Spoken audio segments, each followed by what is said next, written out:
지난 4월 국회 충돌 사태에 대한 검찰의 수사 결과를 두고 논란이 이어지고 있습니다.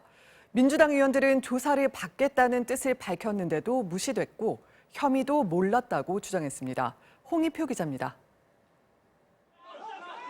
검찰이 이른바 국회 선진화법 위반으로 정식 기소한 자유한국당 의원과 당직자는 모두 27명. 하지만 검찰에 나간 건 당시 황교안 당대표와 나경원 원내대표, 엄영수 정점식 의원이 전부입니다. 경찰과 검찰은 국회 회기 중이라는 이유로 한국당 의원들에 대한 강제 수사를 포기했습니다. 이와 달리 더불어민주당 의원들은 대거 경찰에 출석했는데 정작 검찰 단계에선 별다른 조사가 없었습니다. 이 때문에 공동폭행 혐의로 기소된 4명의 민주당 의원들은 검찰의 구색 맞추기 수사라고 강하게 반발하고 있습니다.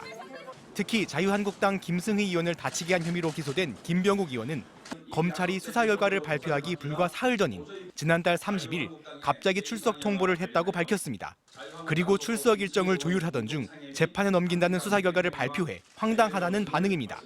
조사를 받겠다는 의사를 분명히 밝혔으나 이는 묵살되었고 저도 모르는 혐의로 저를 불구속 기소하였습니다.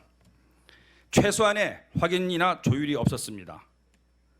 박범계 의원도 검찰 조사 없이 경찰 조사만으로 기소했다며 반발하고 있습니다.